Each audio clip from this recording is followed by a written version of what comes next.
예, 전주을 출신 이성윤입니다.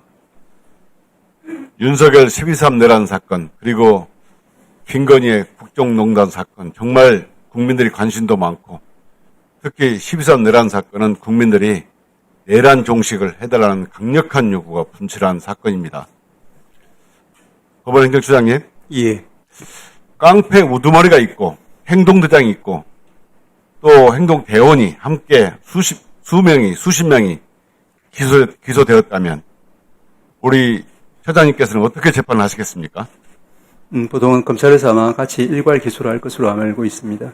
일괄 기소하거나 또는 따로따로 기소해도 한 재판부에서 재판을 하겠죠? 그런 경우가 보통 많이 있습니다. 지난 박근혜 국정농단 1심 재판은 서울중앙지법 22부에서 했죠. 예. 그건 사실상 전담 재판부였습니다. 일주일에 보통 3번까지 재판을 했고 총 105차례 공판을 했습니다.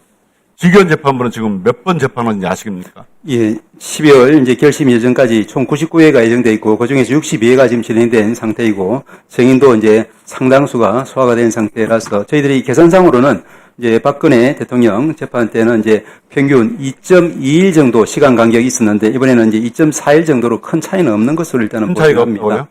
예. 그러면 고등법원에서 이 사건 집중심리 재판부를 만들어서 항소심이 오면 하겠다. 이건 또 뭡니까? 말씀드릴까요? 예, 아닙니다. 예. 들어보십시오. 국정농단 범위가 너무나 넓고 지금 특검에서 윤석열 내란 사건 특검이 계속 수사를 하고 있고 또 김건희 사건도 구속을 많이 해서 기소를 하고 있습니다. 그런데 처장님 말씀은 말이죠. 마치 열심히 재판하는 것처럼 말씀하시는데 혹시 어디에 배당된지 알고 계십니까? 예, 이것도 아닙니다. 제가 예. 볼게요. 지금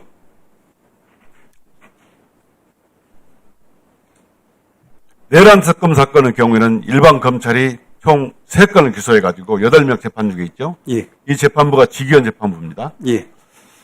또 특검법 통과 후에 내란 특검이 총 5건을 기소해서 이상민, 한덕수 등 기소해가지고 총 내란 특검이 총 8건을 담당하고 총 피고인은 10명이죠. 예. 그런데 특검이 기소한 사건은 6개 재판부가 지금 재판을 나눠서 하고 있어요. 그렇습니다. 예. 또 김건희 특검이 기소한 사건은 총 7건인데 김건희 등 전성배 그리고 이종호 등 7건의 피고인은 8명이죠. 예. 근데 재판부가 6개 재판부에 나눠서 재판 중에 있습니다. 그렇죠? 예. 그러면 결론적으로 보면 서울중앙지방법원에 9개 재판부가 총 15건의 국정농단 사건을 수사하고 있는 겁니다. 재판하고 있는 겁니다. 보십시오. 이렇게 나눠져 있어요. 내란 특검은 윤석열 등 10명을 6개 재판부에 나눠 재판하고 김건희 특검은 김건희 등 8명을 6개 재판부에 나눠 재판하고 있습니다. 총 9개 재판부가 15개 국정농단 내란 사건을 동시에 진행하고 있어요. 지금 이게 정상적인 상황입니까? 내란 수괴, 내란 우두머리, 내란 주요 임무 종사자 이게 다 조폭으로 말하자면 행동대장, 그 다음에 조폭 두목, 그 다음에 부안노동자가 조폭 행동대원 아닙니까? 이게 한 재판부에서 재판하는 게 맞지 않습니까? 위원님 제가 만일에, 들어보십시오.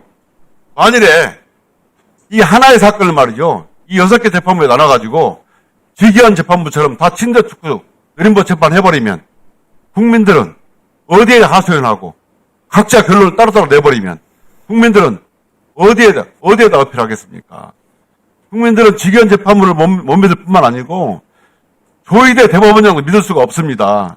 왜 이렇게 한 사건, 김건희 사건을 뿔뿔이 6개 재판부에 뿌리고 특검이 출범한 후에 내란 사건을 6개 재판부에 나눠가지고 따로따로 재판을 하는지 한덕수가 왜 윤석열과 함께 재판을 받지 않으며 또 이상민이 왜 윤석열과 함께 재판을 받지 않습니까? 저 상식적으로 봐도 맞지가 않습니다. 법원이 정말 처장님 내란 사건 단죄 의지가 있고 김건희 단죄 의지가 있다면 당장이라도 지금 한 재판부에 몰아해서 수사를 해서 엉달이라도 생각하는데 법원에서 결단을 해주시기 바랍니다. 그렇지 않으면 계속 변남재판부 의견이 요구가 분출할 것입니다. 예, 위원님 요거 답변 간단히 말씀을 드리겠습니다.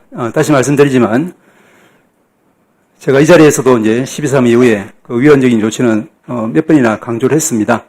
그리고 지금 말씀하신 그 부분에 대해서만 두 가지만 말씀을 드리겠습니다.